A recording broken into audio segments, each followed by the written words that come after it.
হুসাইন রাদিয়াল্লাহু তাআলা সন্তানের লাশ বুকের মধ্যে লইয়া একটা চিৎকার বেরে বলে, আমার রব্বে কারীম, আমি কি অপরাধ করেছিলাম গো? বিনা অপরাধে কলিজার টুকরা নিয়ে গেল আল্লাহ। হুসাইনের গায়ে মুসলমান হুসাইন রাদিয়াল্লাহু তাআলা যখন শিশু আজগরের বুক থেকে তিনটা কান্দে বাইর করেছে, তীরের সঙ্গে সঙ্গে সঙ্গে কলিজাটা বাইর হয়ে গেছে, আজগরের জিহ্বাটা বাইর হয়ে গেছে, দুনিয়া থেকে বিদায় হয়ে গেছে। ইন্না লিল্লাহি ওয়া ইন্না ইলাইহি রাজিউন। আর শিশু আজগর বিদায় হয়ে গেল। শিশু আজগরের লাশ নিয়ে হুসাইন তাবুর দিকে রওনা দিলেন। আজগরের লাশ কানা নিয়ে হুসাইন রাদিয়াল্লাহু তাআলা ডাক দিয়ে বলে, বিবি কোথায় রে সারা বানু রে, আয় আয় দেখে যা, কলিজার টুকরা সন্তানের জন্মের পানি পান করে আনছে, আর কোনদিন পানি চাইবে না, আর কোনদিন তোরে মা বলে ডাকবে না, আমি আর কোনদিন বাবা ডাক শুনবো না, তুমি আর কোনদিন মা ডাক শুনবা না। তারপর ভিতর থেকে সারা বানু ঘরটাপুর ভিতর থেকে বাইরে আসে, এই যে ডাকে সন্তানের লাশ কেন বাবার কাঁদে রে,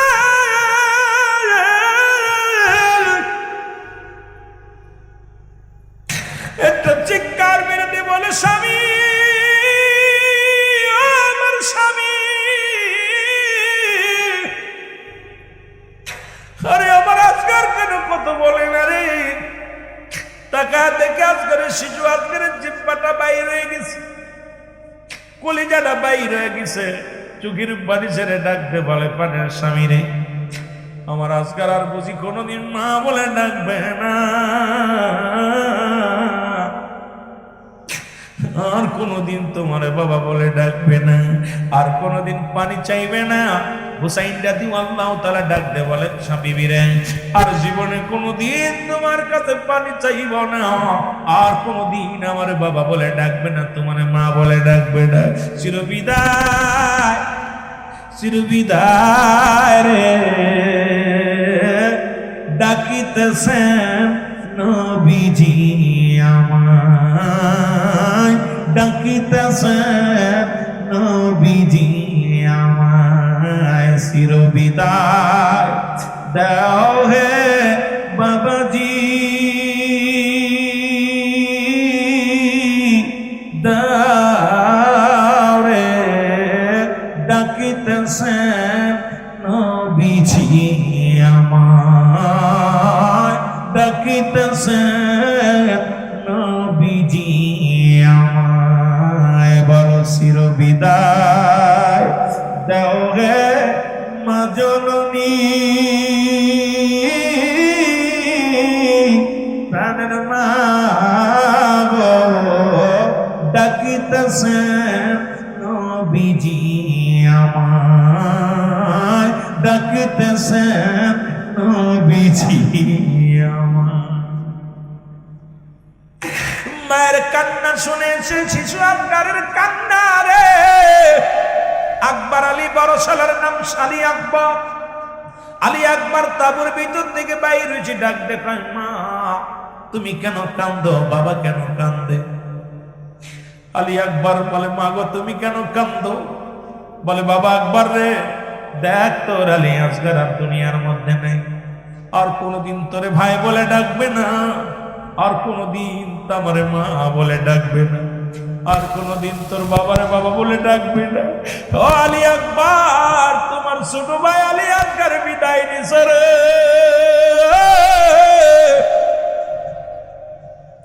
আলী আকবর ডাকতে বলে, রব্বে কারীম,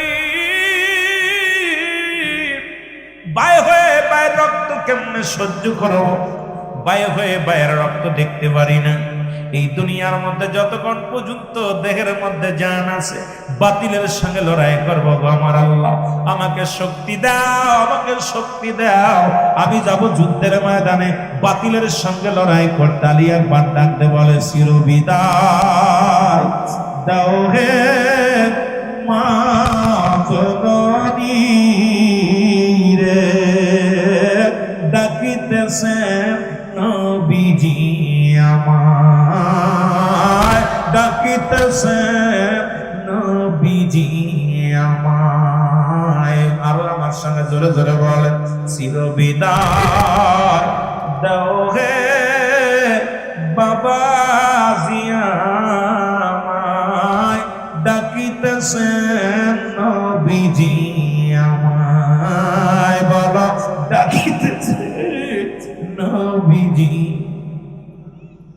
চাচা গেছে বিদায় নিয়া,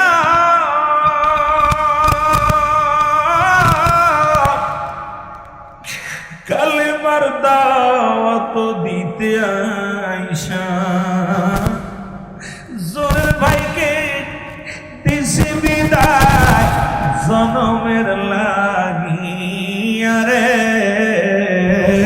ডাকিতেছেন নবীজি আমায়, ডাকিতেছেন নবীজি আমায়। চিরবিদায় দাও রে ও মায় আমায় গো, ডাকিতেছেন নবীজি আমায়। বলো ডাকিতেছেন নবীজি আমায়। ও মা গো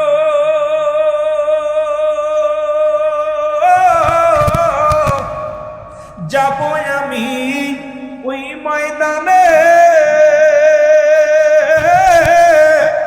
জিতাই পড়ছে আমার ভাইয়ের রক্ত যে, প্রতিশোধের আগুন জ্বলে, প্রতিশোধের আগুন জ্বলে কলিজায় আমার। ও বাবাজি গো, ডাকিতেছেন নবীজি আমায়। বলো ডাকিতেছেন নবীজি আমায়, ডাকিতেছেন। বিনা দোষে হইলাম দোষী,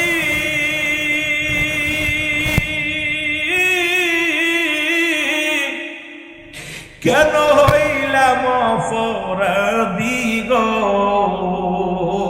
আমি বিনা দোষে হইলাম দোষী,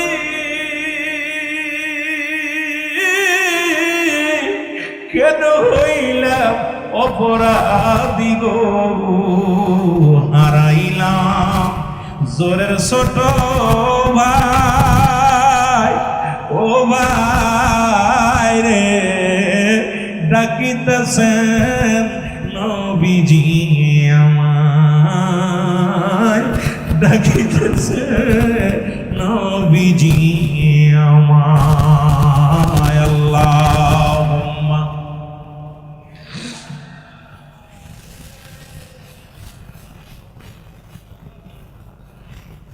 মহব্বতে বলেন আলা আলি।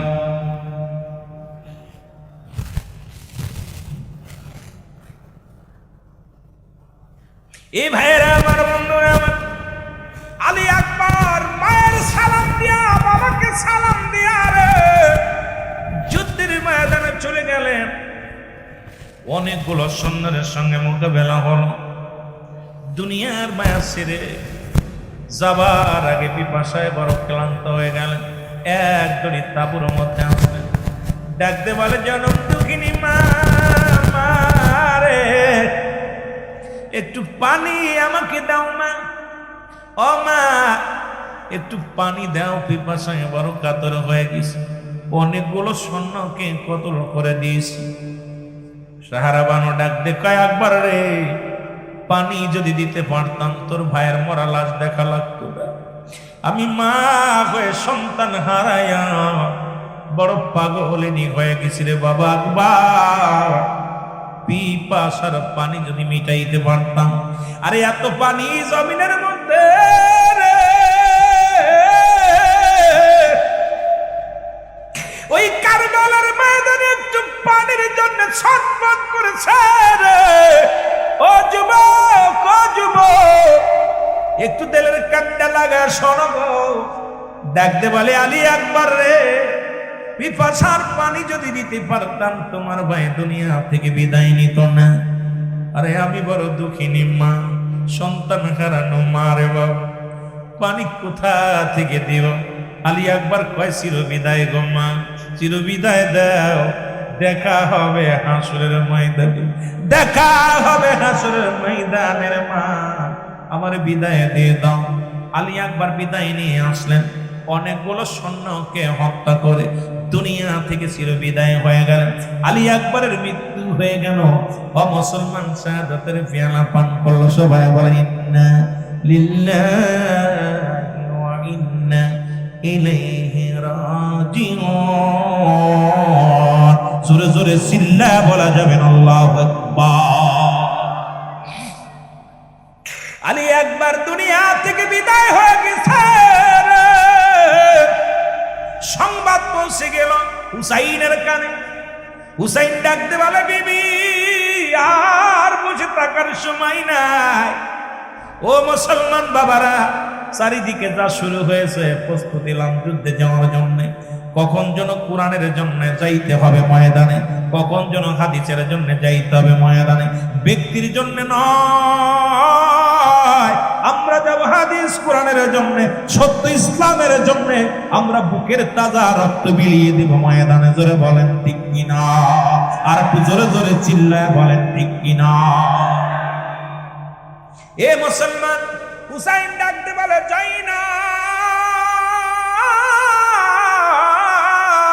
জাইনাব রে, আমি যাব যুদ্ধের ময়দানে রে জাইনাব, আর দেরি করো না, আমার যুদ্ধের সরঞ্জানি গুছায়া দাও রে জাইনাব।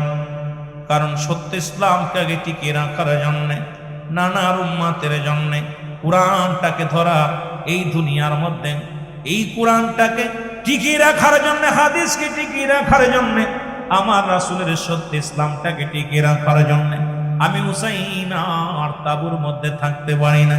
কোথায় রে জাইনাব? আয় আর দেরি করিস না, আয় তাড়াতাড়ি আয়। জাইনাব সামনে হাজির হয়ে গেল। জাইনাব ডাকতে বলে, জাইনাব আমি যাব যুদ্ধের ময়দানে, যাবার আগে কিছু কথা আমি তোমারে বলে যাই। এক নম্বরে আমি বললাম, আমার শুনে নাও জাইনাব, এই পৃথিবীর মধ্যে আমার জয়নালকে রেখে গেলাম। ছোট্ট মানুষ জয়নাল ওই তাবুর মধ্যে আছে, অসুস্থ আছে, জ্বর অবস্থায় আছে। আমার জয়নালকে তুমি দেখে রাখবো, কারণ আমি নবীজির উম্মাতের জন্য, সত্য ইসলামের জন্য আমি জয়নালকে রেখে গেলাম।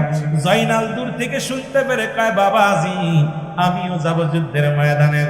আমি কেন বেঁচে থাকবো দুনিয়ার মধ্যে? আমি যাব সত্য ইসলামের জন্য, কোরআনের জন্য, জীবনটাকে বাজি রাখবো। জোরে জোরে বলো মারহাবা। নবীর পাগলের সোজা ডাকতে বলে, যাই না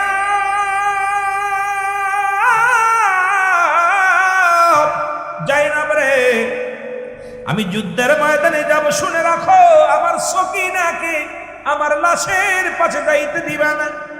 কারণ আমার সকিনা যদি আমার লাশ দেখে সহ্য করতে পারবে না, কারণ আমার লাশটারে ক্ষত বিক্ষত করে ফেলবে, আমার লাশটাকে উলঙ্গ করে ফেলবে।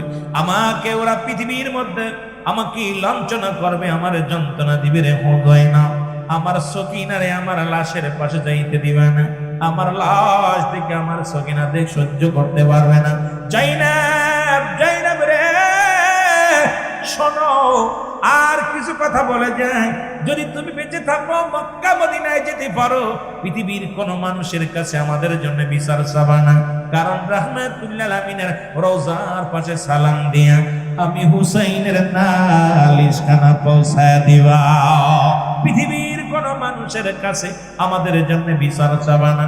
জাইনাব রে শুনে নাও, শুনে নাও, আমার নানাজির পাগড়ি মোবারক নিয়ে আসো। হুসাইন রাদিয়াল্লাহু তাআলার হাতে পাগড়ি মোবারক আনা হলো, রাসূলুল্লাহর পাগড়ি মোবারক এনে দেয়া হলো।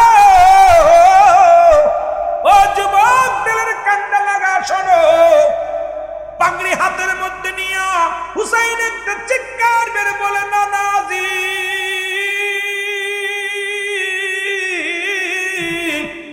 ও আমার নানাজি, আপনার পাগড়ি মোবারক আমি মাথায় পরলাম গো। জীবনের ভয়ে যেন যুদ্ধের ময়দান থেকে পালায়ন না করি, ও আল্লাহ, আমার নানার পাগড়ি বরকাত মাথার মধ্যে লাগাইলাম, আমি যাব যুদ্ধের ময়দানে, ডাকতে বলে যায় না আমার বাবা জানের জুলফিকার মোবারক নিয়ে আসো। এইবার যখন হযরত শেরে খোদা হযরত আলী রাদিয়াল্লাহু তাআলা জুলফিকার মোবারক নিয়ে হুসাইনের হাতে দেওয়া হলো, হাতের মধ্যে জুলফিকার খানা নিয়ে ডাকতে বলে বাবাজি, সত্য মিথ্যার পার্থক্যকারী বাবা গো, আমি হুসাইন আপনার তরবারি হাতের মধ্যে নিলাম, আমি যেন বাতিলের সঙ্গে লড়াই করতে পারি, আমার মাথা যেন নত না হয় বাতিলের কাছে, আমার বাবাজি এই তরবারিটা নিলাম। এবার ডাকতে বলে যায় না, আরে আমির হামজার বল্লভ খানা নিয়ে আসো, আমার চাচা আমির হামজার বল্লভ খানা নিয়ে আসো। আমির হামজার বল্লভ খানা না হলো, বাম হাতের মধ্যে বল্লভ খানা নিলেন, ডান হাতে হযরত হুসাইন রাদিয়াল্লাহু তাআলা শেরে খোদা হযরত আলীর তরবারিটা হাতের মধ্যে নিলেন, মাথার মধ্যে রাসূলুল্লাহর মুকুট লাগাইলেন, লাগায়া যুদ্ধের ময়দানে চলে গেলেন। এবার বিবিকে ডাকতে বলে চিরবিদায় দাও হে প্রাণের বিবি গো, ডাকিতেছেন নবীজি আমায়, ডাকিতেছে নবীজি আমায়, বলেন চিরবিদায় দাও হে ও যায়নাব রে, ডাকিতেছেন নানাজি আমায়, বলো ডাকিতেছেন নানাজি ও যায়নাব রে,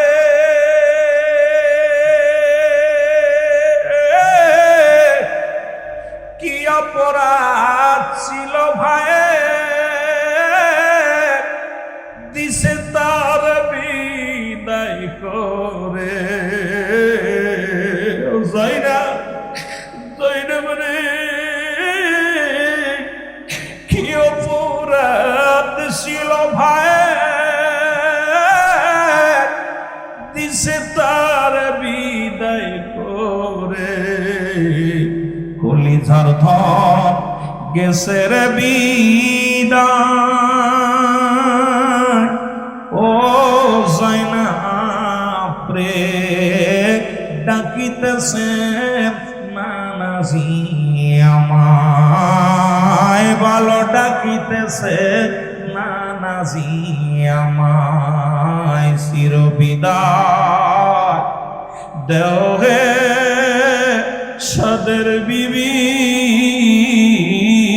রে, ডাকিতেছে নানাজি আমায়, বলো ডাকিতেছে নানাজি আমায়।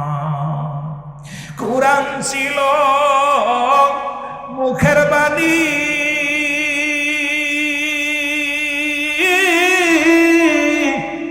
যার প্রচারে আসলাম আমি, কুরআন ছিল আল্লাহর বাণী, যা প্রচারে আসলাম আমি, বুঝিল না নিষ্ঠুরেরা, বুঝিল না নিষ্ঠুরেরা, করলো একে একে আপনজনদের বিদায়, ডাকিতেছেন নানাজি আমায়, বলো ডাকিতেছেন নানাজি, চিরবিদায় দাও হে ও যায়নাব রে, ডাকিতেছে নানাজি আমার, ডাকিতেছে নানাজি আমার। যদি থাকো ধরায় বেঁচে,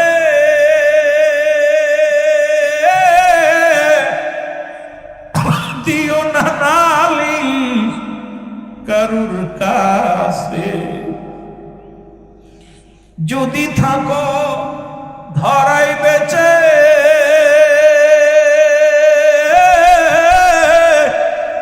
দিও না দিও সালাম নবীজির রওজায়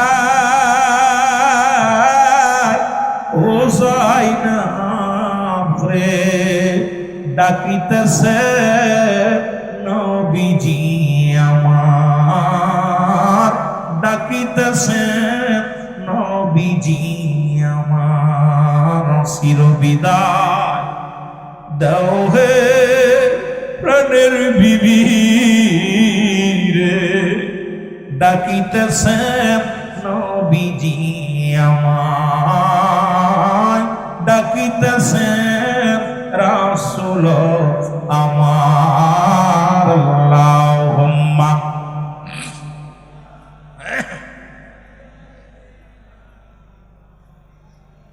বাজানেরা মোহব্বত ওয়ালা আলী মাওলানা মুহাম্মদ আল্লাহুম্মা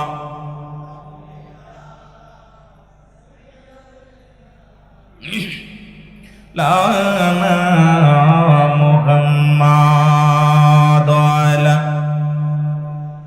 সাইয়্যিদিনা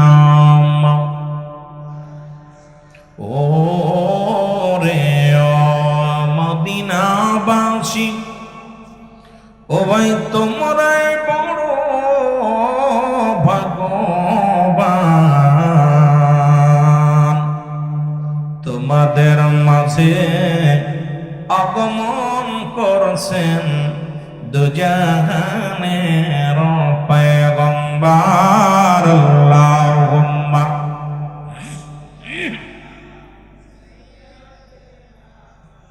মাওলানা মুহাম্মদ আলা সাইয়্যিদিনা এ দুনিয়ার মুসলমান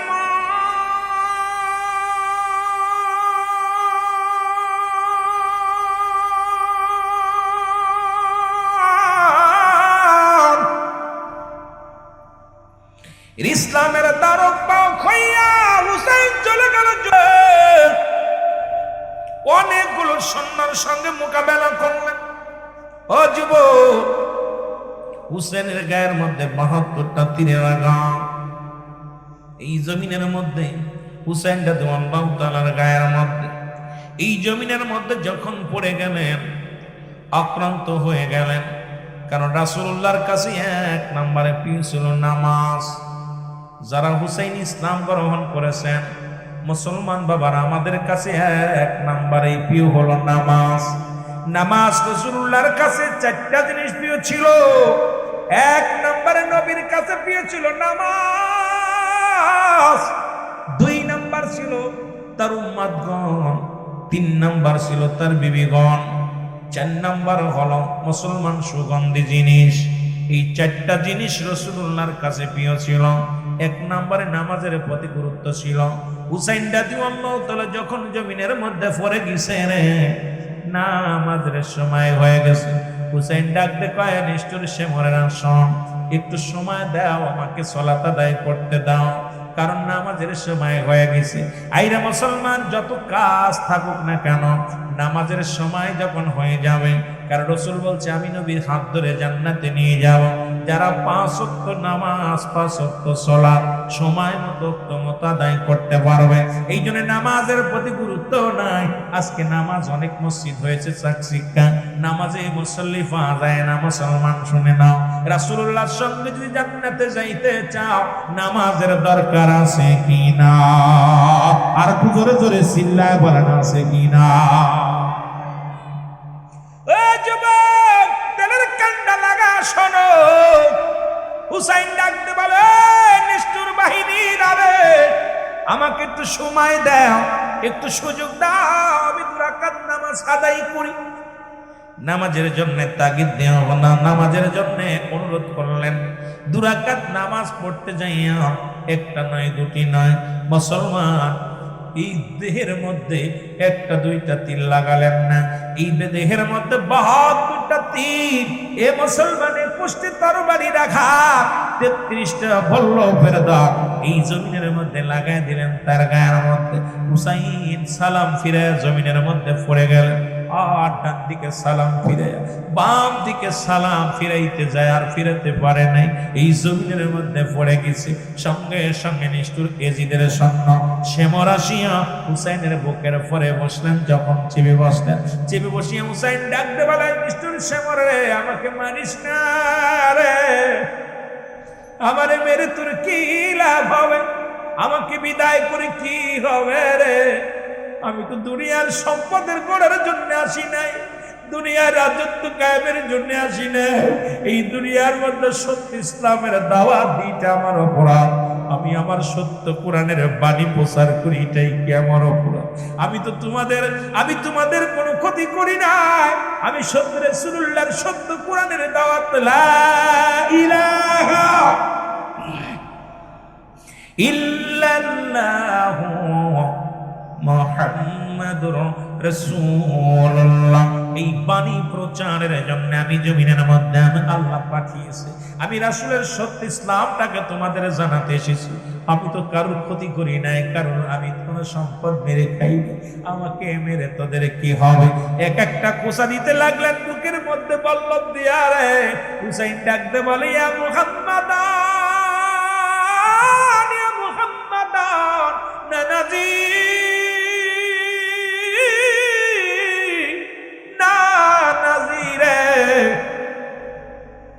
চিৎকার মেরে মেরে কাঁদতে লাগলেন, কিন্তু নিষ্ঠুর শেমরের কোন দয়া মায়া হলেন না।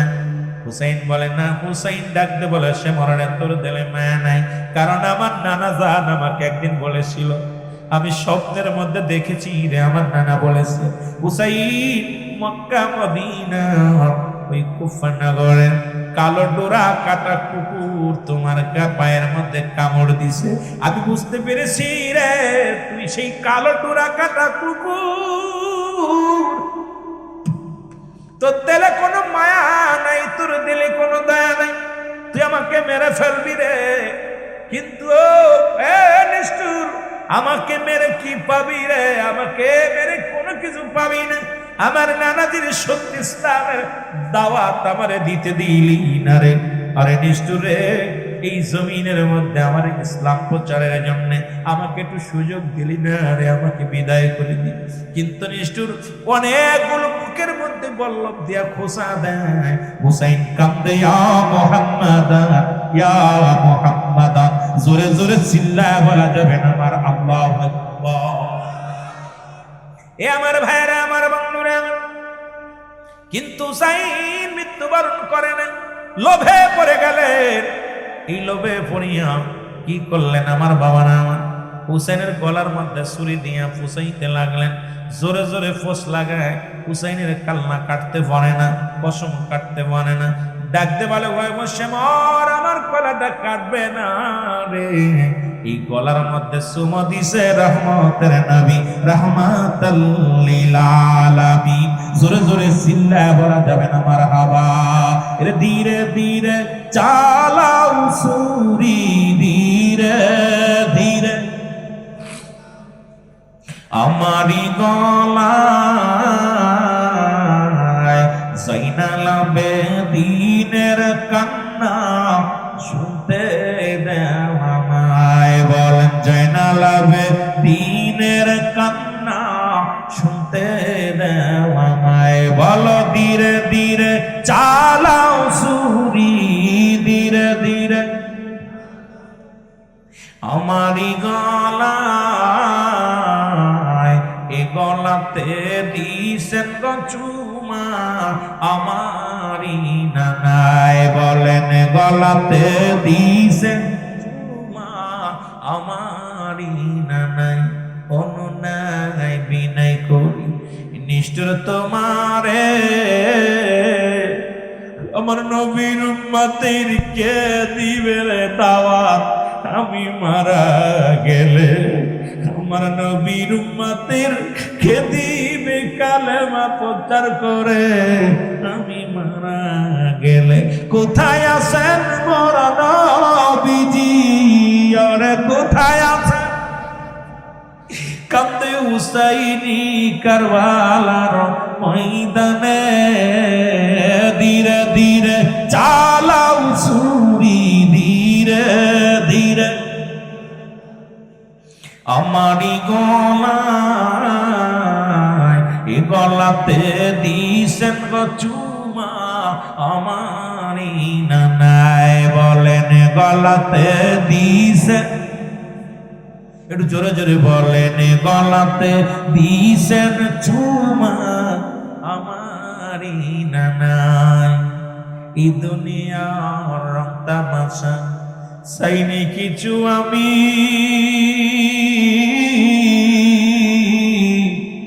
দিতে চাই শুধু কোরআনের দাওয়াত হইলাম অপরাধী দিতে চাই শুধু কোরআনের দাওয়াত হইলাম অপরাধী জগতে ধন সম্পদ চাই নাই কিছু আমি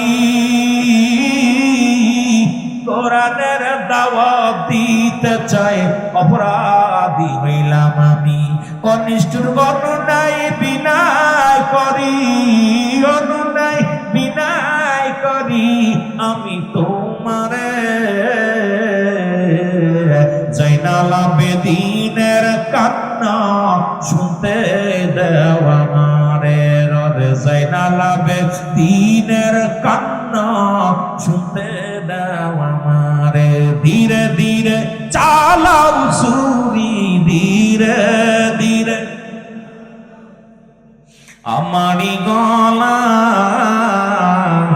এ গলাতে দিছেন গো চুমা আমারি নানায় বলেন গলাতে দিছেন চুমা এ যুবক বন্ধুরা দিলের কান্ডা লাগা শোনো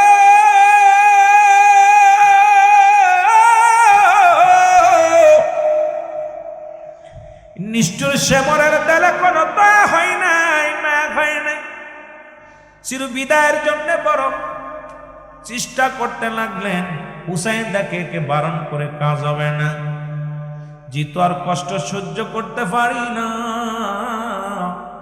হুসাইন ডাকতে বলে নিষ্ঠুর শ্যামর শোনো ও শ্যামর শোন আমি তোরে বলতেছি জিতু আমাকে মেরেই ফেলবে আর বাঁচায় রাখবি না আর কষ্ট দিস না এই হলক মেরে নিচ দিয়ে উপর দিয়ে একটা পোস্টটা লাগায় দে যেখানে আমার মায়ের নবীর সুমা লাগে নাই রে সঙ্গে সঙ্গে পোস্ট লাগা দিছে হুসাইনের দেহ থেকে কালা মাথাটা আলাদা হয়ে গেছে ধরে বল আল্লাহু আকবার এই জমিনের মধ্যে হুসাইনের মাথা মুবারক নিয়া তরবারির মধ্যে ধরিয়া থুতু নিক্ষেপ করা হয়েছে আইরে মুসলমান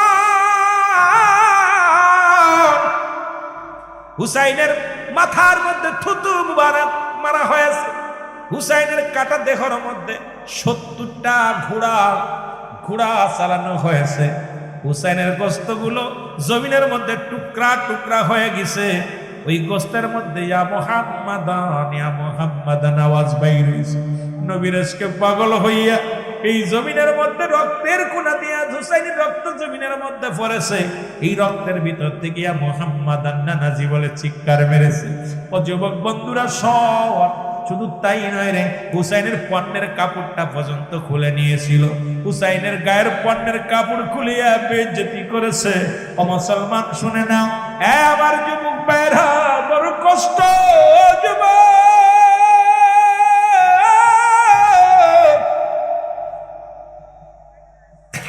এত কষ্ট কারবালার ময়দান শুধু ক্ষমতার লোভে সিয়ারের লোভে হাজার হাজার মানুষ মারা গেছে কিচ্ছু যায় আসে না দরকার সিয়ারটা আমার এই সিয়ারের জন্য আজকেও পৃথিবীর মধ্যে প্রতিটা রাষ্ট্রে প্রতিটা দেশের মধ্যে দেখো এই সিয়ারটাকে রক্ষা করার জন্য সিয়ারের জন্য হাজার হাজার জনগণ মারা যায় কত নিষ্ঠুর মায়ের সন্তান পৃথিবীর মধ্যে নিষ্পাপ সন্তানেরা চির বিদায় হয়ে যায় নেতাদের কিছু যায় আসে না রে ভাই নেতারা আছে শুধু এই সিয়ারের আশায় এই সিয়ারের মধ্যে বসবে লুটপাট করে খাবে তাদের আশা আসা হলো, ও যুবক শুনে নাও, আজকে ওই হুসাইন ইসলাম থেকে আমাদের শিক্ষা নেওয়ার দরকার। আরে ক্ষমতা ছেড়ে দিয়া তোমরা আদর্শ কেন্দ্রিক দল হও। আদর্শ কেন্দ্রিক দল হলে দেখবে মানুষ তোমাদেরকে বেছে নিবে, আদর্শ কেন্দ্রিক দল হলে তোমাদেরকে মানুষ ভালোবাসবে। আরে ক্ষমতা কেন্দ্রিক না হয়ে আদর্শ কেন্দ্রিক হও, দুনিয়ার জনগণ সব তোমার হয়ে যাবে। জোরে বলেন ঠিক কিনা? রাগ করেন? সবাই ক্ষমতা কেন্দ্রিক হতে চায়, ক্ষমতা কেন্দ্রিক ছেড়ে দিয়ে আদর্শ কেন্দ্রিক হন। ক্ষুধার্তকে ভাত দেন, অসহায়ের পাশে দাঁড়ান, নারীর সতীত্ব পাহারা দেন, মাদক সেবন দূর করেন, সমাজকে শান্তির জন্য আহ্বান করেন, মসজিদের ইমামদের মর্যাদা বাড়ান, মাদ্রাসার মুসল্লিদ মাদ্রাসার ইমাম মাস্টারদের মর্যাদা বাড়ান। যে দেশের শিক্ষকরা আন্দোলন করতে গেলে তাদের উপরে নির্যাতন করা হয়, সে দেশে আর কি বা হতে পারে? জোরে বলেন ঠিক কিনা? যারা শিক্ষক জাতির মেরুদণ্ড, আহা, শিক্ষা জাতির মেরুদণ্ড। তো শিক্ষকগুলো যাদের থেকে আমরা আজকে, তুমি এসপিডিসি মন্ত্রী হয়েছে ওই শিক্ষকের কাছে লেখাপড়া করে। যে দেশে শিক্ষকের হাতে খাত করা দেয়, যে দেশে শিক্ষককে লাঞ্ছিত করা হয়, কলার ধরে টানা হয়, যে দেশে শিক্ষকদেরকে অপমান করা হয়, যে দেশে শিক্ষকের উপরে গুলি চালানো হয়, যে দেশে শিক্ষকদেরকে কুত্তার মতো পিটানো হয়, এই দেশে আর যাই তাই এদেশের মানুষ সব ক্ষমতা কেন্দ্রিক, এদেশের মানুষ কুকুর কেন্দ্রিক। কারণ এদেশের মানুষ আর ইসলামটাকে ভালোবাসে না। জোরে বলেন ঠিক কিনা? আরো জোরে বলেন ঠিক কিনা? আমি সবচেয়ে বেশি কষ্ট পেয়েছি শিক্ষকদের আঘাত করার পর। আমার ভাই, বাংলা শিক্ষকরা যদি পেটে ক্ষুধা লাগে, ছাত্রদের কি পড়াবে? শিক্ষক, প্রতিটা শিক্ষকের চোখে পানি। শিক্ষকদেরকে মর্যাদা দেন। পৃথিবীর বড়রা অন্যান্য রাষ্ট্রে শিক্ষকদের মর্যাদা দেওয়া হয়। আমার দেশে যে যেই ক্ষমতায় আসে, এখন তত্ত্বাবধায়ক সরকার, আমরা চিন্তা করছিলাম একটু মনে হয় জনগণ শান্তির মধ্যে থাকবে, এরা এদের চাইতে আর বর্তমান বেশি নিকৃষ্ট। যেন বলেন ঠিক কিনা? আপনারা কষ্ট পাচ্ছেন? হয়তো ওই দলের সবাই আছে, আমরা সবাই চিন্তা করছিলাম ইউনূস সরকার না সহযোগিতা যারা আছে, সহযোগী যারা আছে, হয়তো আমাদের একটু শান্তি দেবে। মনে করছিলাম যে মনে হয় শান্তি পাবো। এখন দেখি দেশের আরো 12টা বাজছে। দেশের মধ্যে খুন খারাপি, দেশের মধ্যে লুটতারাস, দেশের মধ্যে সুদ, জিনা, ব্যভিচার, অন্যায় ব্যভিচার শুরু এমন ভাবে হয়েছে, দীর্ঘদিন যা হয়েছে তার চাই তার উদ্দেশ্যগত চলে গেছে। যারা বলেন ঠিক কিনা? হয়তো আমার উপরে অনেকে কষ্ট পাবেন কথাগুলো সত্য বলার জন্য, হয়তো আপনারা শান্তিতে আছেন, কিন্তু অন্য অন্য জেলায় যেয়ে দেখবেন অবস্থা আগুন ধরে গেছে দেশের মধ্যে। আমার মনে পড়ে একজন তত্ত্বাবধায়ক সরকার ছিল ফখরুদ্দিনের জামানায়, তখন আমরা ছোট। উনি আসার পর দেখেছি যে কয় মাস চালিয়েছে একদম সবাইরে ধরছে, কাউরে বাদ দেয়নি। কিন্তু আমার বর্তমান যিনি আছেন, ইনি যে পুতুলের মতো বসে আছেন, আমি বলবো প্রয়োজন হলে রাস্তা থেকে নেমে যান, প্রয়োজন নাই জনগণকে ধোঁকা দিবেন না, জনগণকে কষ্ট দিবেন না। কারণ আপনারা চেয়ারের জন্য এত পাগল, কারণ জনগণ আজকে কষ্টের মধ্যে আছে। সারা বাংলাদেশের জনগণ পথে চলা যায় না, রাস্তায় চলা যায় না। আমাদের প্রশাসন নাই, পুলিশ প্রশাসন নাই, আমাদেরকে কেউ দেখে না, আমাদের দ্রব্যমূল্যের দাম বেশি, সমাজের মানুষের কষ্ট বেশি, এগুলো সহ্য করা যায় না। জোরে বলেন ঠিক কিনা? আরো জোরে বলেন ঠিক কিনা? রাগ করতেছেন? সত্য না মিথ্যা বলছি? আমরা তো চাই, জনগণ তো খাইতে চায় না, জনগণ চাই একটু শান্তি। জোরে বলেন ঠিক কিনা? ও দেশের ভাই রে, বল না কোথায় যাই রে, একটু শান্তি বলো, কোথায় গেলে পাই রে। বল ও দেশের ভাই রে, বল না কোথায় যাই রে, একটু শান্তি বলো, কোথায় গেলে পাই রে। বল একটু শান্তি বলো। চারিদিকে দেখি শুধু নাই কিছু নাই রে, চারিদিকে দেখি শুধু নাই কিছু নাই রে। ও দেশের ভাই রে, বল না কোথায় যাই রে, একটু শান্তি বলো, কোথায় গেলে পাই রে। পাম্পে তেল নাই, মরিচি ঝাল নাই, নবাব বাড়ি নবাব নাই, যুবকের কাম নাই। জোরে বলেন ঠিক কিনা? চারিদিকে দেখি শুধু নাই কিছু নাই রে, চারিদিকে দেখি শুধু নাই কিছু নাই রে। ও দেশের ভাই রে, বল না কোথায় যাই রে, একটু শান্তি বলো, কোথায় গেলে পাই রে। পাম্পে তেল নাই, মরিচি ঝাল নাই, ঠিক কিনা? পাম্পে তেল নাই, মরিচি ঝাল নাই, নবাব বাড়ি নবাব নাই, যুবকের কাম নাই। জোরে কোন ঠিক কিনা? বেকারতা শুধু বাড়ছে আর বাড়ছে। জোরে বলেন ঠিক কিনা? চারিদিকে দেখি শুধু নাই কিছু নাই রে, চারিদিকে দেখি শুধু নাই কিছু নাই রে। ও দেশের ভাই রে, বল না কোথায় যাই রে, একটু শান্তি বলো। মসজিদেও শান্তি নাই, সেটাও মারামারি। জোরে কোন ঠিক কিনা? মসজিদের ভিতরে মারামারি। আমরা তো জনগণ চাই একটু শান্তি, যারা বলেন ঠিক কি না? সেখানেও দুর্নীতি। সেই মসজিদের ওখানে চাকরি নিতে লাগলো, ঘুষ দিয়ে নেওয়া লাগতেছে। কোন দেশে বাস করতেছে? আমার মুসলমান বাবারা, গভীর মনোযোগ। যে কথা বলতেছিলাম, ইবনে আব্বাস বলে কোথায় শুহাদায়ে কারবালা।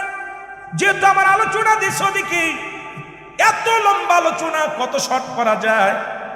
ইবনে আব্বাস বলে খোদার কসম আমি ঘুমায় আছি, হঠাৎ স্বপ্নের মধ্যে দেখি আমার নবীজি রওনা দিছে কারবালার দিকে। ডাকতে বলে ইবনে আব্বাস রে, ও ইবনে আব্বাস। বাবা যারা কিতাব পড়েন তারা ভালো করে নামটা শুনে নেন। ইবনে আব্বাস বলে আমার নবী আমার ডাকতে বলে ইবনে আব্বাস, এরে আমার উস্ত মক্কা মদিনার মানুষের জানা দাও, আমার হুসাইন আর দুনিয়ায় নেই। আমার হুসাইনকে দুনিয়া থেকে বিদায় করে দিছে। আরে আমি নবী সইতে পারি নাই রে। আমি আমার হুসাইন যখন কেঁদেছিল ইয়া মুহাম্মাদান বলে, ইয়া মুহাম্মাদান বলে চিৎকার মেরেছিল রে, আরে আমি নবী সইতে পারি নাই, কারবালার দিকে রওনা দিলাম। ইবনে আব্বাস মক্কা মদিনার মানুষের জানা দাও, আমার হুসাইন আর দুনিয়ার মধ্যে নেই। জোরে জোরে চিল্লায়া বলা যাবে আল্লাহু আকবার। এ আমার যুবক বন্ধুরা, দিলের কান্ডা লাগা শোনো। মূল ইতিহাস বলে যায় কারবালার স্মরণের আলোচনায়। 12টা তো বাজতে ছিল, আলোচনাই তো। কষ্ট হচ্ছে আপনাদের? আমি দেখছি আপনারা আলোচনা শোনেন, কিন্তু কিছু মানুষ তো শুনবে না।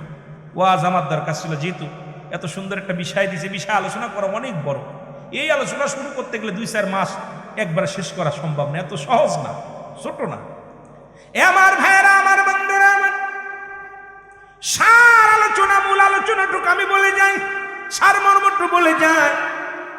কিয়ামতের ময়দানে কেউ বলে 73 দল নৌক হবে, 72 দল রসাতলে যাবে, 1 দল জান্নাতে যাবে। কিয়ামতের ময়দানে 2টা শ্রেণী মুসলমান, 3টা দল হবে।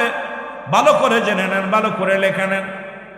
আমার নবীজি রাহমাতুল লিল আলামিনের কন্যা খাতুনে জান্নাত মা ফাতেমাতুজ জোহরা, উনি এক হাতে থাকবে বিষের পেয়ালা, এক হাতে থাকবে রক্ত মাখা জামা। আরশ মহল্লার মালিকের কাছে বিচার চাইবে আমার আল্লাহ, ও আমার আল্লাহ, আমার সন্তানকে যারা হত্যা করলো আমি মা তার বিচার চাই। আমার স্বামীকে যারা হত্যা করলো তাদের বিচার চাই। আমি রক্ত মাখা জামা নিয়ে খাতুনে জান্নাত মা ফাতেমা তুই দাঁড়াবে আমার আল্লাহর দরবারে, আর কাঁধে থাকবে বিষের পেয়ালা। রব্বে কারিম, আমার সন্তানকে যারা বিষ পান করাইছে আমি তাদের বিচার চাই। আমি তো কোনো অপরাধ করে নাই, আমার সন্তান কোনো অপরাধ করে নাই। আজকে যারা আমার সন্তানকে বিষ পান করাইলো আমি তাদের বিচার চাই। জোরে জোরে বলো আল্লাহু আকবার। এক হাতে থাকবে বিষের পেয়ালা, আর এক হাতে থাকবে রক্ত মাখা জামা। আরশ মহল্লার কাছে দাবি করবে, আল্লাহ আমার বিচার করতে হবে, আমি দুঃখিনী মা, আমার স্বামীকে হত্যা করেছে, হযরত আলী রাদিয়াল্লাহু তাআলাকে হত্যা করা হয়েছে, উসমান রাদিয়াল্লাহু তাআলাকে হত্যা করা হয়েছে। যুগে যুগে যত সাহাবীদেরকে হত্যা করে সব মুসলমান, নামদারি মুসলমান। জোরে বলেন ঠিক কিনা? এই জন্যই মুসলমান মুনাফিক মুসলমান, মুসলমান বলা যাবে না তাদেরকে, এরা মুনাফিক। যুগে যুগে দেখেন না, এই বাংলাদেশেও আজকে যে অবস্থা, সব জায়গা মুসলমানের হাতে মুসলমান নির্যাতিত। এটা সবচেয়ে একটা আয়াতের তাফসীর যদি করি, এই রাত তো আমার মুসলমান, এই উমামার বাবারা আমার আল্লাহ পাকের ইমানদারের আলোচনা যদি করতে যায় রাত শেষ, আল্লাহ বলে ইয়া আইয়ুহাল্লাযীনা আমানু, হে ইমানদাররা বিশ্বাসীরা, আদখুলু ফিস সিলমি কাফা, পরিপূর্ণভাবে প্রবেশ করে ইসলামের মধ্যে। ইসলামের আবিধানিকত্ব হলো 82টা। কয়টা? কথা বলেন না কেন? 82টা। ইসলাম মানে আত্মসমর্পণ, ইসলাম মানে নিজে না খেয়ে অন্যরে খাওয়ানো, ইসলাম নারী সতীত্ব পাহারা দেওয়া, ইসলাম মানে নিজে না আগমনের ঘুম পাড়ানো, ইসলাম মানে নিজ দুঃখে থেকে অন্যের সুখে রাখা। আমি তাফসীর করে যারা করতে আসবে তাদেরকে বলবেন হুজুর এই একটা আয়াতের তাফসীর করেন, আর দরকার নেই, আর দরকার নেই, একটা আয়াতের তাফসীর করেন, এত আলোচনা করে লাভ কি? কোরআন তো আপনি তুলে ধুনা ধরলেন, কিন্তু একটা আয়াতের হে ইমানদারেরা বিশ্বাসীরা পরিপূর্ণভাবে প্রবেশ করে ইসলামের মধ্যে। এখন ইসলামের আবিধানিক শাব্দিক অর্থটা আপনি ওয়াজ করেন, দেখবেন ওই বক্তার মুখ দিয়ে একটা গীবাত বাইর হবে না। ওই বক্তা আর ওই দুর্নীতির কথা বলতে পারবে, দুনিয়ার মধ্যে খারাপ কাজ কথা বলতে পারবে না। ওই বক্তার দ্বারা ফাইসা কথা বাইর হবে না, কারণ এই ৮২টা শাব্দিক অর্থ যখন বলতে যাবে সব অধিকাংশই ওনার ভিতরে থেকে যাবে। কথা বুঝেন নাই? এখন আত্মসমর্পণ, স্যারেন্ডার কাটা, নারী সতীত্ব পাহারা দেওয়া, নিজে না খন্ডেরে খাওয়ানো, এরপরে স্যারেন্ডার করা, এই যে শাব্দিক অর্থগুলো, এটা নিয়ে যদি বিস্তারিত আলোচনা হয় কোরআন বুঝার জন্য বেশি প্রয়োজন হয় না। ছোট্ট একটা সূরা, ছোট্ট একটা আয়াতের তা আপনার এটার ব্যাখ্যা বিশ্লেষণ, শানে-নজুল ব্যাখ্যা, এরপরে এর এই প্রেক্ষাপট নিয়ে আলোচনা করলে আপনাদের প্রাণ ভরে যাবে। এত বিশ্লেষণ একটু বলার প্রয়োজন হয় না। আমি মনে করি, আমার দৃষ্টিতে আমি যেটা বুঝি আমি সেটা বললাম আপনাদেরকে। আমি এখানে লন্ডন গেলাম, হনে গেলাম, এ কথা আসবে না এর ভিতরে। আমি এত দেখলাম, ও দেখলাম, এই ফাইসা কথা আসবে না মুখ দিয়ে, কারণ কোরআনের ছোট্ট একটা আয়াতের তাফসীর, সূরা বাক, সূরা আপনার বাকারার বা আর সূরা নাসের সিন, এই বাস যথেষ্ট, কোরআন যথেষ্ট। এই দুইটা হক করে তাফসীর করে, বেশি দরকার নেই। কথা বুঝেননি? দুইটা হরফে তাফসীর করলে শেষ রাত। এখন আমি তো আসলে আমিও চেয়েছিলাম একটু আলোচনার ডিপে যাবো, একটু আলোচনা করবো, কিন্তু আমাকে তো আগেই আমার ভাইরা সাবজেক্ট দিয়ে সেই জন্য আলোচনাগুলো করতে গেলে আমি আর আগাতে পারি না। অনেক বিস্তার, অনেক আলোচনা প্রয়োজন রয়েছে, কারণ সমাজ জাতিকে বাঁচানোর জন্য অনেক গুরুত্বপূর্ণ আলোচনা রয়েছে। এগুলো বলতে গেলে সময় দরকার, সময় কিন্তু আপনাদেরকে নিয়ে আলোচনা করলাম, সারা রাত শুনবেন, কিন্তু সারা রাত নাবায়ন করলাম, সকালবেলা বললাম শীতে কার বাপ। গতকাল জেগেছেন রাত, আজকে রাত 12টা পার হয়ে গেলে আপনাদের কষ্ট হবে। সভাপতি সাহেব আসলে ইনশাল্লাহ আলোচনা শেষ হবে। দোয়া করে কষ্ট পাচ্ছেন আপনারা? কষ্ট পাচ্ছেন? আলোচনার একটু হোক, কে কে মার হাবা। আমি সবচেয়ে বেশি খুশি হয়েছি যে আপনারা আমার ভাষা বুঝতেছেন। আমি কিন্তু ভয় পেয়ে গেছিলাম আমাদের কাজী সাহেব, আমাদের মৌলানা ইমাম সাহেবের ভাষা যখন করছিল, তখন আমি ওনার ভাষার ভিতরে দেখছি টেনে টেনে কথা বলে, আঞ্চলিক ভাষায় কথা বলে আমি বুঝতে পারতেছিলাম না। তখন আমি খেয়াল করছিলাম যে এই সাফাই নবমগঞ্জের ভাষা যদি বুঝতে না পারি বিপদ, আর এদের যদি বুঝাই নিতে না পারি, একটা জুমলায় খবরি, একটা জুমলায় হিংসা, বক্তা মনের ভাব প্রকাশ করলে শ্রোতা বুঝতে পারে, এটাকে বলা হয় জুমলায় খবরিয়া। জুমলায় হিংসা, বক্তা মনের ভাব প্রকাশ করলে শ্রোতা কিছু বুঝতে পারে। Yes, no, very good. কথা বুঝেননি? এই কিছু বুঝতে পারে। এই জন্যে আমাদের, আমি প্রথমে একটা কথা বলতেছিলাম যে আমি সিলেট যখন গেছি আজ থেকে 10 বছর আগে ওয়াজ করতে, তা গেলে পারে ওই জমিনের মধ্যে আমি ওই এলাকার খাবার খাই। মাশাল্লাহ, আমার ভাইয়ের বাড়িতে বাসা অনেক সুস্বাদু খাবার, আমার বাবিজান রান্না করছে, খাওয়া দাওয়া করছে, অনেক মজা লাগছে।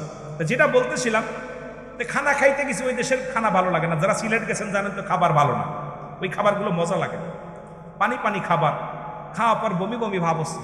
আউসকান্দি আসার পর আমি বলছি আমাদের মৌলানা মাসুম বিল্লাহ সাহেবের সাথে আমার এক গাড়িতে, বলছি ভাই আমার তো বমি আসতেছে, কি করবো, একটা পান খেয়ে আসে। তো দোকানদারের কাছে বলছে আমার একটা পান দেন দি। দোকানদার কা হুজুর আপনি শুকনা গু দেখাইবেন না কাঁচা গু দেখাইবেন? গু আমি মনে করছি গু, ও করছে গু, আমি মনে করছি গু। কথা বলছেন? আরে হুজুর আপনি শুকনা গু দেখাইবেন না কাঁচা গু দেখাইবেন?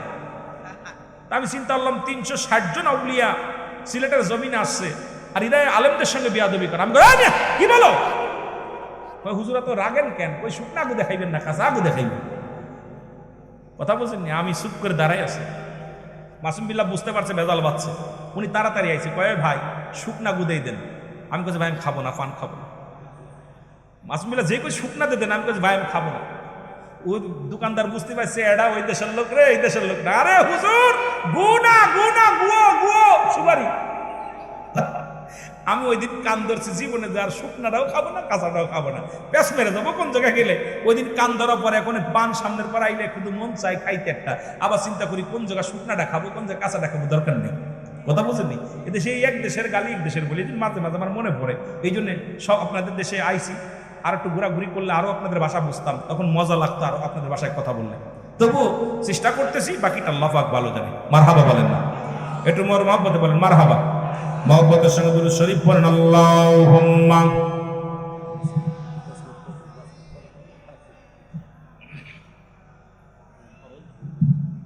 ওয়ালা আলি সাইয়্যিদিনা। তুমি কেমন করে ঘুমাও মানুষ, তুমি কেমন করে ঘুমাও মানুষ, ফজর করে কাজা, এমন তো হতে তোমার মনত হতে পারে জোরে জানা যা জোরে বলেন ঠিক কিনা এ যুবক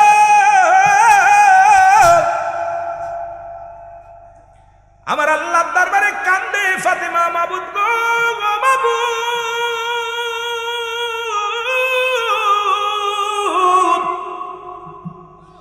আমার সন্তান হত্যার বিচার চাই ছেলে হত্যার বিচার চাই কার কাছে আর জোরে বলেন কার কাছে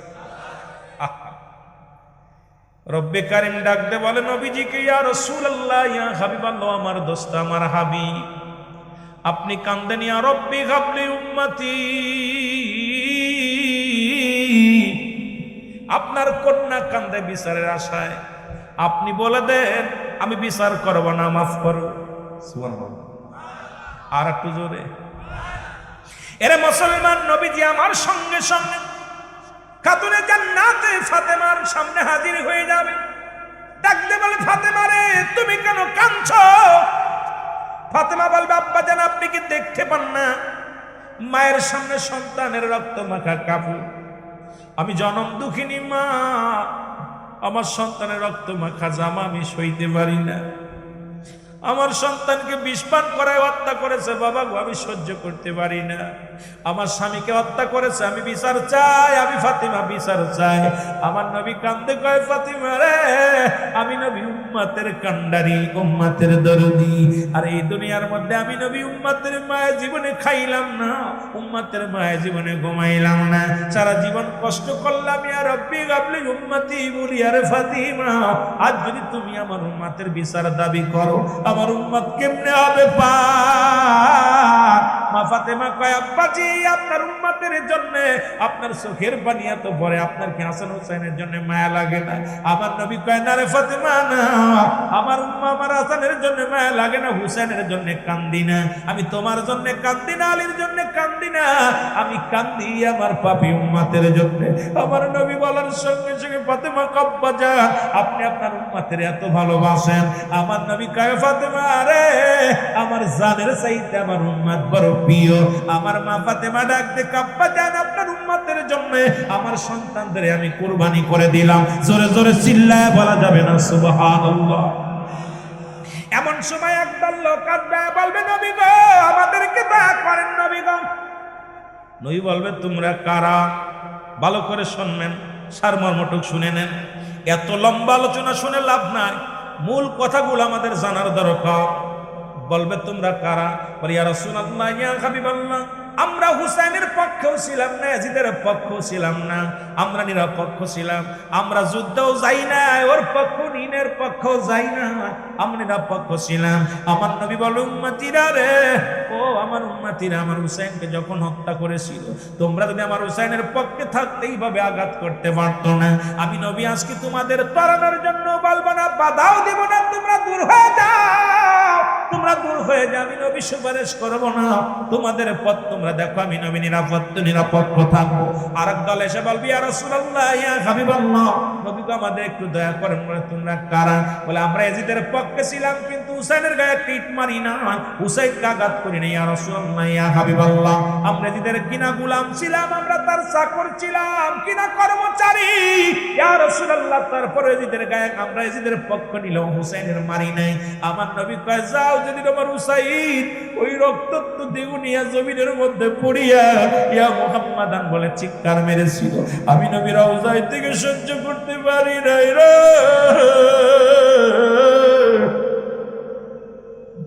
আমি নবী আজকে তোমাদের সাহায্যের জন্য হাত বাড়াইব না তোমরা যাও দূর হয়ে যাও আরেক দলায় বলবি ইয়া রাসূলুল্লাহ ইয়া হাবিবাল্লাহ নবী গো আমরা ইয়াজিদকেও দেখি নাই হুসাইনকেও দেখি নাই তবে উলামা ইকরাম যখন শানে কারবালার আলোচনা করত উলামা ইকরামের ওয়াজ শুনে চোখের পানি ধরে রাখতে পারি নাই হুসাইনের প্রেম জাগছে রাসূলুল্লাহর মহব্বত অন্তরে জাগছে নবী গো নবী আমার নবী উম্মতিরা যারা আমার হাসান হুসাইনের মহব্বতের চোখের পানি জমিনের মধ্যে পড়ছে যাদের অন্তর কাঁদছে আমি নবী তোদের হাত ধরে জান্নাতে নিয়ে যাব ধরে বলেন মারহাবা আর একটু জোরে জোরে চিল্লায় বলেন মারহাবা এই জন্য আমি আপনাদেরকে বলি হুসাইনের প্রেম থাকার দরকার আছে কিনা আরো জোরে বলেন আছে কিনা? রাসূলুল্লাহর আদর্শের মধ্যে থাকার দরকার আছে কিনা?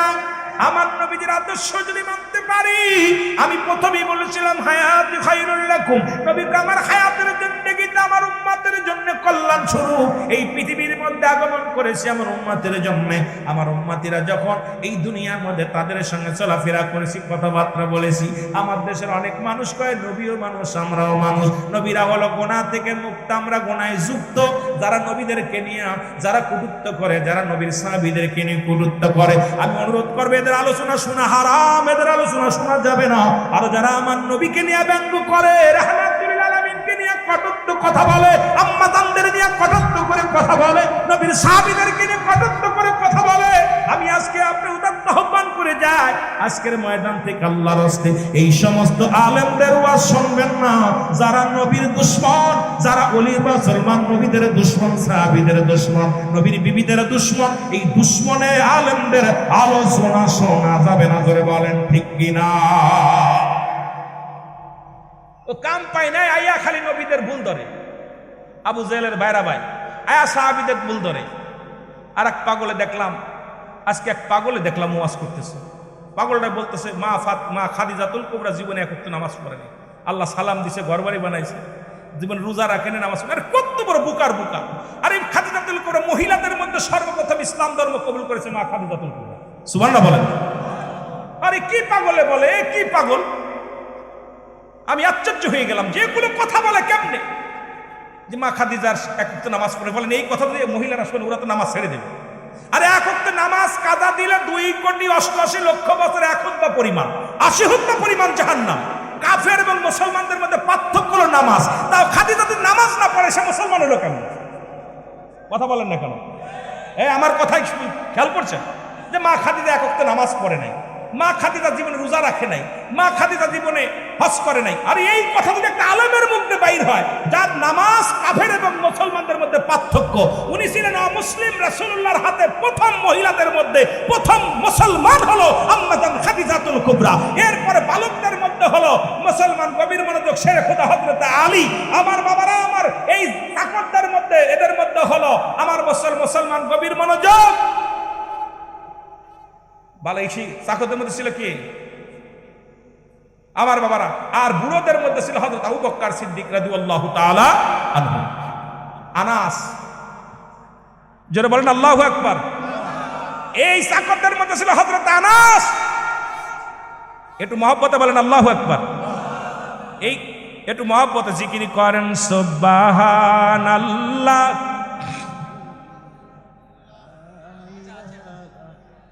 আপনার কথা রাখতে যাই বস্তু আর ফাঁকি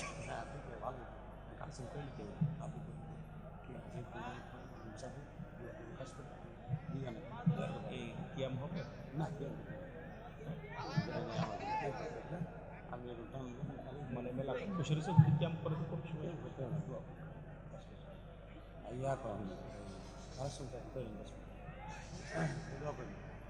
আরো জোরে লা ইলাহা।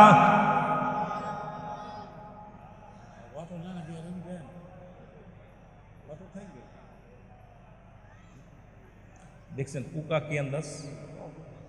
আমি কত পোকা যে খাইছি, আলহামদুলিল্লাহ বল ভাই। দোয়াটা করে যাই, কেউ পালায়েন না। আমি আপনাদের মেহমান, আমি আপনাদের মেহমান। সুতরাং কথা বললে অনেক কথা বলা যায়। ভাই দাওয়াত দিছে আমার ভাই। বিশেষ করে আমি আপনাদেরকে একটা কথা বলি, সেটা হলো আলেম কোনো মুখ্য বিষয় না, মুখ্য বিষয় হলো আমার আল্লাহ। মাকসুদ কে? আরো জোরে বলেন কে? আল্লাহ। কোন পীর কোনো মাকসুদ নয়, কোন নেতা কোনো মাকসুদ নয়, মাকসুদ কে? আল্লাহ। এদিকে যেন খেয়াল থাকে।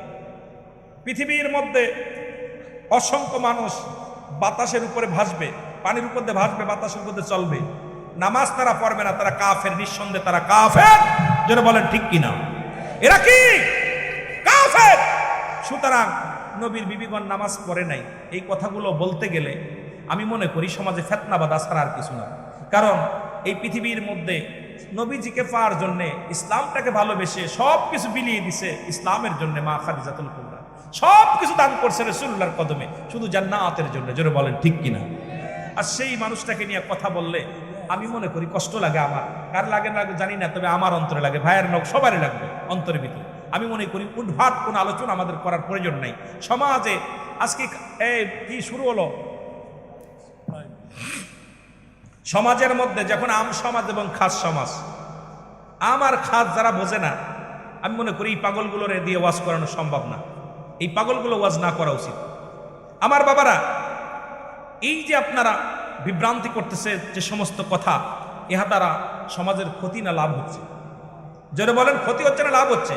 ক্ষতি হচ্ছে। কারণ ইহুদি নাসারা খ্রিস্টান আমাদের বন্ধু না, তারা আমাদের শত্রু। তারা এই সুযোগটা ব্যবহার করবে, আমাদের লাগাই দিতেছে। আর আমরা এক কথা বলতেছি, ওইটা নিয়ে আমরা শুধু মাঠে ময়দানে ওইটার উপর দিয়ে রেসার্চ করতেছি। কিন্তু ইহুদিরা চিন্তা করে লাগছে বালাই, দাড়িওয়ালা টুপিওয়ালাদের বাদাই দিলে ওরা শান্তি পায়। এই জন্য আমি বলবো, যারা উলামা একরাম আলোচনা করবেন, দয়া করে এমন কোনো কথা না বলি যা দ্বারা মানুষের সমাজে ফিতনা সৃষ্টি হোক। আমার বাবারা, এই যে আজকে দেখলাম, আজকে আসার পথে অনেকক্ষণ নেট চালালাম, দেখলাম এক বক্তা বলছে, আমি নাম বলবো না, আমাদের এই সবই তো বক্তা আমাদের। একজন বলছে যে রোজা পূজা একই।